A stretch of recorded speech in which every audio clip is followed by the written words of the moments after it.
Hi, I'm Mark Cerny. I'm excited to be here to talk about the newest addition to our console lineup, PlayStation 5 Pro, and how it advances gaming technology.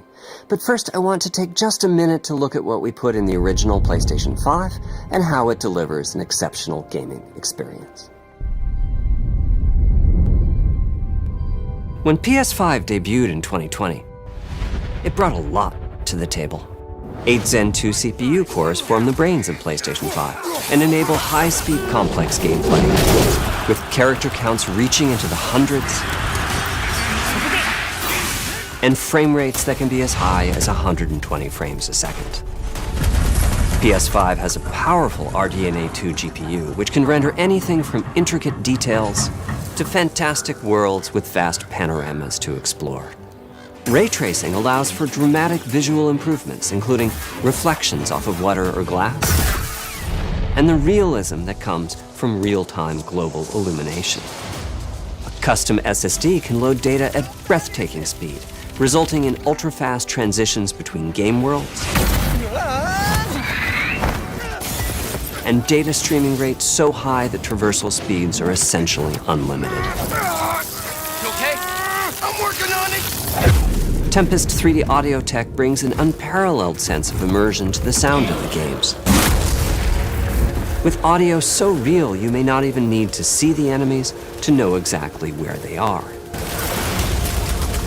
Finally, the DualSense controller has haptics that let you feel through your hands what your character is experiencing inside of the game. It's wonderful to see such variety and richness of game experiences. Creators have made amazing use of the hardware capabilities, but when I talk to them, I do hear about their desire for more graphics performance. The dreams of the developers are bigger than can be supported at 60 frames per second, and that leads to an aspect of modern gaming that we're all familiar with: graphics modes. It can be a difficult choice for players. Fidelity modes emphasize the visuals, typically through higher resolution rendering. These modes might also have enhanced detail or use more ray tracing.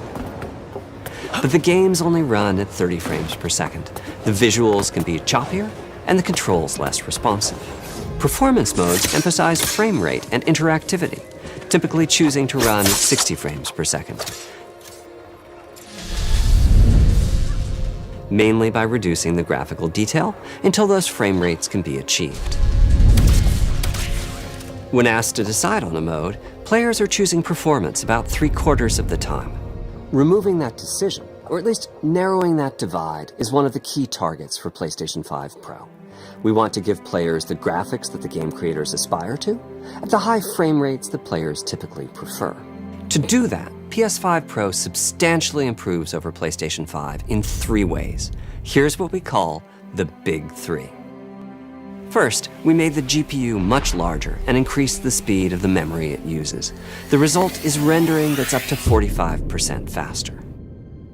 Second, we made major upgrades to the ray tracing, taking a streamlined and accelerated approach that allows calculation of the rays at double or even triple the speeds of PlayStation 5.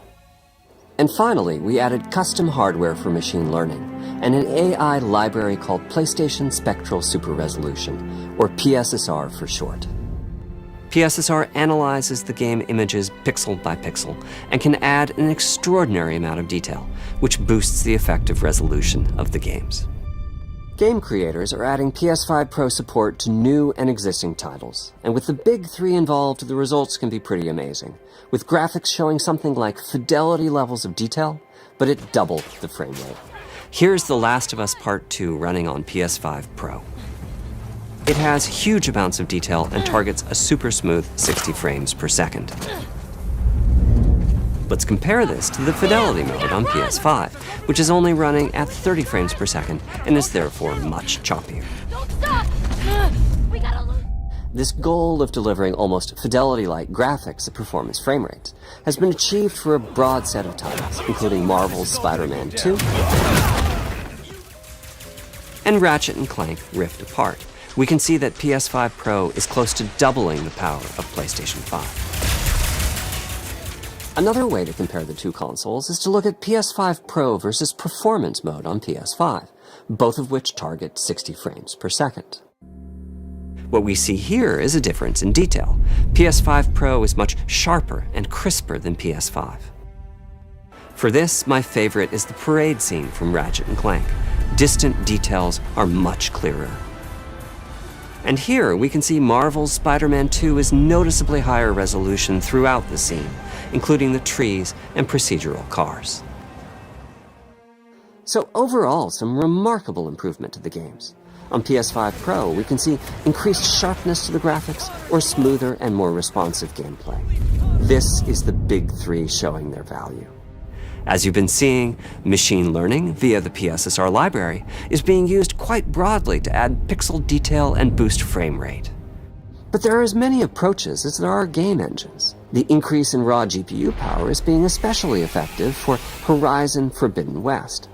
Apart from the detail boost, that extra graphics power is allowing for improvements to lighting and visual effects, as well as to the hair and the skin in cinematics. Open up, guys. Jorv's orders. Good enough for me. Ray tracing is finding broad usage as well, particularly when the games are focused on higher frame rates. The faster hardware in PS5 Pro can make a real difference. Allowing Gran Turismo 7 to add ray-traced reflections between the cars in gameplay, while continuing to support their targeted 60 frames per second.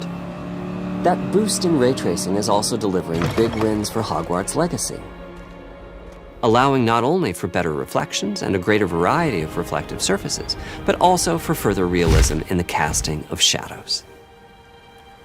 I hope you've enjoyed this run-through of the technology behind PlayStation 5 Pro.